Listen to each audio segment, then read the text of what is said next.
Psychology psychology के बारे में अगर हम प्राचीन दार्शनिकों की बात करें, फिलोसफर्स की बात करें, तो वो अपने मन का निरीक्षण करने के लिए साइकोलॉजी का यूज़ करते थे। मतलब मनोविज्ञान वह है जिसमें अपने मन का निरीक्षण करते थे प्राचीन दार्शनिकों के अनुसार। लेकिन आधुनिक समय में इसकी परिभाषा में थोड़ा परिवर्तन आया कि आधुनिक मनोविज्ञान दूसरों के मन के निरीक्षण को अपना विषय बनाता है। मतलब आधुनिक मनोविज्ञान जो हम अब पढ़ रहे हैं, वो आधुनिक मनोविज्ञान जनरली दूसरों पर निरीक्षण करना है, या तो मन का या व्यवहार का, वो हम आगे देखते हैं। अर्थात आत्मीय उपगम्य का स्थान तटस्थ या व्यवहारिक उपगम्य ने ले लिया है। मतलब आत्मा को छोड़ा है, व्यवहार को पकड़ा है। पहले यह कथन दर्शन शास्त्र के रूप में पहले जो मनोविज्ञान था वो दर्शन शास्त्र की शाखा के रूप में था, लेकिन आज के समय में यह दर्शन शास्त्र के स्वतंत्र हो चुका है और स्वतंत्र शाखा के रूप में मनोविज्ञान को देखा जाता है। मनोविज्ञान का जो अंग्रेजी रूपांतरण है वो है साइकोलॉजी। ठीक है, साइकोलॉजी दो ग्रीक वर्ड से बना हुआ है, साइक और लोगस। साइक का मतलब होता है आत्मा, लोगस का मतलब होता है विज्ञान। ठीक है, ये मतलब आत्मा का विज्ञान, या आप कह सकते हैं आत्मा का अध्ययन करने वाला विज्ञान भी आप इसको कह सकते हैं। ठीक है, अगर हम विज्ञान की बात करें तो विज्ञान जनरली निश्चित तथ्यों के निरीक्षण पर क्रमवार अध्ययन है। मतलब फैक्ट्स को निरीक्षण करके उनको एक क्रमवार लगाया गया है, उसका अध्ययन करना ही विज्ञान कहलाता है। ठीक है, तो इसके बाद हम आगे बढ़ते हैं। नेक्स्ट और क्या है साइकोलॉजी की मीनिंग के बारे में। जे एस रॉस ने कहा है कि पहले मनोविज्ञान का अर्थ आत्मा से लगाया जाता था, परंतु यह परिभाषा अस्पष्ट है। क्यों? क्योंकि आत्मा क्या है ये आज तक क्लियर नहीं हुआ है, क्योंकि इसका कोई भौतिक स्वरूप नहीं है। प्रश्न यह उठता है कि हमारे पास इसका कोई संतोषजनक उत्तर नहीं है कि आत्मा एक्चुअल में है क्या। साउल हम किसको कह रहे हैं, उसका स्वरूप कैसा है, उसकी कोई भौतिक अवस्था नहीं है। सामान्य अर्थों में मनोविज्ञान मन का विज्ञान या मानसिक क्रियाओं के अध्ययन का विज्ञान है। और सामान्य अर्थों में हम कहें तो मनोविज्ञान से हमें जैसे शब्द से पता लगता है कि ये मन का विज्ञान है या मानसिक क्रियाओं के अध्ययन का विज्ञान है।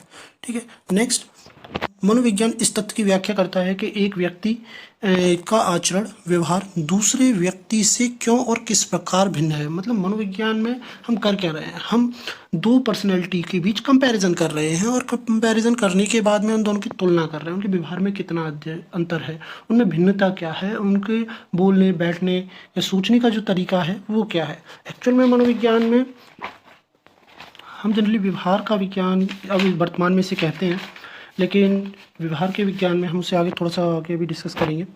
तो जनरली दो पर्सनैलिटीज़ के बीच में व्यवहार का अंतर कैसे है, क्या है, कितना है, ये सब हम मनोविज्ञान के अंदर करते हैं। मनुष्य के स्वभाव और उसके आचरण का परिचय प्राप्त करना मनोविज्ञान का प्रमुख विषय है। ठीक है, नेक्स्ट 1590 ईस्वी में ग्रीक विद्वान थे रुडोल्फ गोइकले ने मनोविज्ञान पे एक पुस्तक उन्होंने लिखी थी जिसका नाम था साइकोलॉजिया। साइकोलॉजिया में पहली बार मनोविज्ञान के लिए साइकोलॉजी शब्द का प्रयोग किया गया था। दार्शनिक देकार्ते ने पहली बार मनोविज्ञान को भौतिक शास्त्र से संबंधित करने का प्रयास किया। देखिए, ये भौतिक शास्त्र से संबंधित इसलिए की गई क्योंकि जब जो भी अध्ययन किया जा रहा था वो एक्चुअल में आत्मा पर था या मन पर था, लेकिन दोनों ही भौतिक रूप से स्पष्ट नहीं थे। कई सारे प्रश्न खड़े हो चुके थे कि एक्चुअल में आत्मा क्या है, कैसी दिखती है, उसका स्वरूप कैसा है, मन क्या है, मन का स्वरूप कैसा है, वो क्लियर नहीं हो रहा था। तो अध्ययन होता कैसे आगे, इसलिए ज़्यादा समय तक ये दोनों ही अर्थ टिक नहीं पाए। तो जो दार्शनिक देकार्ते थे उन्होंने पहली बार मनोविज्ञान को भौतिक शास्त्र से संबंधित करने का प्रयास किया, जबकि आत्मा एक दूर वस्तु है, अतः इसका अध्ययन भौतिक शास्त्र में जनरली नहीं किया जा सकता है।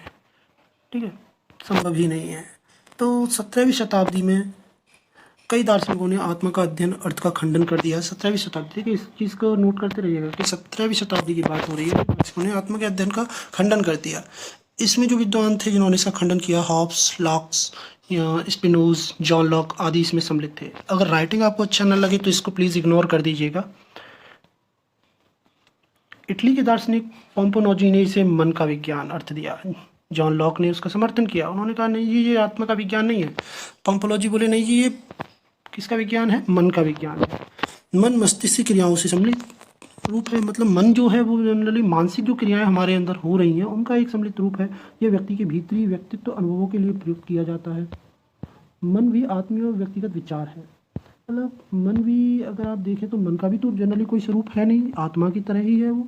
बेशक वो मानसिक क्रियाओं से संबंधित है, लेकिन उसका स्वरूप भी क्लियर नहीं है। वी एन झा के अनुसार मस्तिष्क के स्वरूप के अनिश्चित रह जाने के कारण मनोविज्ञान ने मस्तिष्क के विज्ञान के रूप में किसी प्रकार की प्रगति नहीं की। और हकीकत थी कि जिस पर हम अध्ययन कर रहे हैं उसका स्वरूप ही हमें नहीं पता, तो हम अध्ययन कर किसका रहे हैं। ठीक है। जब तक यही क्लियर नहीं होगा कि हम किसका अध्ययन कर रहे हैं तो कैसे हम उसको आगे बढ़ा पाएंगे। तो इसमें भी कोई खास प्रगति नहीं हुई जब ये आत्मा को छोड़कर मन के रूप में आगे बढ़ा। इसके बाद 19वीं सदी में मन का अस्तित्व क्या है यह प्रकट हुआ कि सवाल खड़े हो गए। अब 17वीं शताब्दी के बाद से जब 19वीं सदी आ गई तो 19वीं सदी में मन का अस्तित्व क्या है इसको लेकर कई सारे प्रश्न खड़े हुए। तो उन प्रश्नों में मन कहाँ है, मन और मस्तिष्क में क्या अंतर है, प्रश्न पैदा हुए और 1870 ईस्वी में यह अर्थ भी अमान्य हो गया। मतलब क्लियर ही नहीं हुआ कि मन क्या है। अब उन प्रश्नों के जब जवाब ही नहीं मिले तो 1870 में इसको भी अमान्य कर दिया गया। इसके बाद शुरू होता है कॉन्शियसनेस, मतलब चेतना। चेतना का विज्ञान कहा गया। कब कहा गया? 19वीं शताब्दी में। मतलब 17वीं शताब्दी के बाद हम आ गए 19वीं शताब्दी में। सदी में ही विलियम वुंट, जेम्स सली और टिचनर वॉयवक्स ने इसे चेतना का विज्ञान के रूप में परिभाषित किया। उन्होंने कहा नहीं, ये मन का विज्ञान भी नहीं है, ये चेतना का विज्ञान है। अब देखिए, जब ये चेतना का विज्ञान है तो इस पर भी कुछ ऑब्जेक्शन लगे, क्योंकि हम जनरली जितना भी व्यवहार कर रहे हैं कहीं ना कहीं उसमें चेतन मन और अचेतन मन दोनों ही सम्मिलित हैं। चेतन मन की बात तो इन्होंने की कि चेतना का विज्ञान है, लेकिन अचेतन मन की इन्होंने कोई भी जिक्र यहाँ नहीं किया। व्यक्ति एक चेतन प्राणी है, वह चेतना के कारण ही अपने वातावरण से क्रिया प्रक्रिया करता है। डेफिनेटली ये बात बिल्कुल सही है कि व्यक्ति एक चेतन प्राणी है, ठीक है। वह जितना भी क्रिया प्रतिक्रिया कर रहा है वो अपने वातावरण से ही करता है, अतः उन्होंने इसे चेतना का विज्ञान बताया। चेतना का अर्थ अपनी स्थिति को जानना, अपनी स्थिति को और जीवंत रखना, अपनी स्थिति की ओर पूर्ण रूप से सजग रहना है। मतलब अपने आप में आप खुद को कितना जानते हैं, अपनी सजीवता को कितना पहचानते हैं, अपने आप को कितना एक्सप्लेन कर पा रहे हैं, मतलब अपने आप को कितना महसूस कर पा रहे हैं, यही एक चेतना है, ठीक है। अच्छा, इसके बाद में विलियम जेम्स के अनुसार मनोविज्ञान को सर्वोत्तम परिभाषा यह हो सकती है कि चेतना की विभिन्न अवस्थाओं का वर्णन और व्याख्या करते हैं। मतलब उन्होंने ये कह दिया कि मनोविज्ञान चेतना का अध्ययन है, क्योंकि इसमें हम विभिन्न अवस्थाओं का वर्णन करते हैं, उसकी व्याख्या करते हैं। लेकिन इस पर भी ऑब्जेक्शन लगाया फ्रॉयड ने। फ्रॉयड सर ने ये कहा कि अचेतना के अन्वेषण ने दिखाया कि व्यवहार चेतन और अचेतन दोनों प्रकार से होता है। उन्होंने ये भी कहा कि चेतन व्यवहार हमारे मन का केवल 10% या 10वां भाग हो सकता है। मतलब मात्र जो आप व्यवहार कर रहे हो, चेतन व्यवहार जो है आपका, वो चेतना के द्वारा वह मात्र 10% है, बाकी शेष भाग तो अचेतन व अवचेतन मन द्वारा होता है, ठीक है। और जबकि अवचेतन मन का कोई जिक्र ही नहीं किया गया था। तो मैकडूगल ने आलोचना करते हुए कहा था कि चेतना पूर्ण रूपेण बुरा शब्द है। मैकडूगल ने इसको पूरी तरह आलोचना की। उन्होंने इसको बहुत ही बुरा कहा कि चेतना पूर्ण रूप से बुरा शब्द है। मनोविज्ञान के लिए बहुत ही दुर्भाग्य की बात है कि यह शब्द सामान्य रूप से प्रयोग किया जाने लगा है, ठीक है। इसके बाद में आ जाइए आप psychology as a science of behaviour. ये वह है पॉइंट जो आज हम पढ़ रहे हैं, मतलब व्यवहार का विज्ञान कहा गया। मनोविज्ञान जो है वो व्यवहार का विज्ञान है। अब आ गई आपकी 20वीं सदी। 1817 के बाद में 20वीं सदी के समय ही सर्वप्रथम जे.बी. वॉटसन ने मनोविज्ञान को पॉजिटिव साइंस, सकारात्मक विज्ञान के रूप में परिभाषित किया, ठीक है। 20वीं सदी के समय में सर्वप्रथम जे.बी. वॉटसन ने, अब देखो जे.बी. वॉटसन ने क्या कहा कि मनोविज्ञान एक सकारात्मक विज्ञान है, उसके रूप में उन्होंने परिभाषित किया। इसका अर्थ व्यवहार के धनात्मक विज्ञान के रूप में लिया जाने लगा। अब इसको एक पॉजिटिव साइंस के रूप में लिया जाने लगा 20वीं सदी में, और इसके एक भौतिक स्वरूप बनाया गया, क्योंकि व्यवहार पर अध्ययन किया जा सकता है। कोई व्यक्ति कैसा व्यवहार कर रहा है, दो व्यक्तियों के व्यवहार में कैसा अंतर है, और दोनों ही विभिन्न वातावरण में, परिस्थितियों में किस प्रकार से क्रिया और प्रतिक्रिया कर रहे हैं, इस पर अध्ययन किया जा सकता है। इसलिए ये सबसे सटीक और सही रहा जिस पर हम आज तक अध्ययन कर रहे हैं, और मनोविज्ञान का विकास भी यहीं से हुआ। व्यवहारवादियों के शब्दों में व्यवहार शब्द एक पूर्ण प्रतिक्रिया है। डेफिनेट एक पूर्ण प्रतिक्रिया है, क्योंकि इसका एक भौतिक स्वरूप है और जो जीवन की परिस्थितियों, जीवन का एक प्रत्युत्तर है। इसमें शारीरिक, मानसिक, सामान्य, असामान्य, शिशु, बाल, किशोर, युवा, प्रौढ़ व्यवहार भी सम्मिलित है। मतलब इस मनोविज्ञान में सिर्फ मानव के व्यवहार का अध्ययन नहीं किया जा रहा है, इसमें पशुओं के व्यवहार का भी अध्ययन किया जाता है। यह मानव के भीतर और बाहरी अतिरिक्त पशु व्यवहार का भी अध्ययन करता है।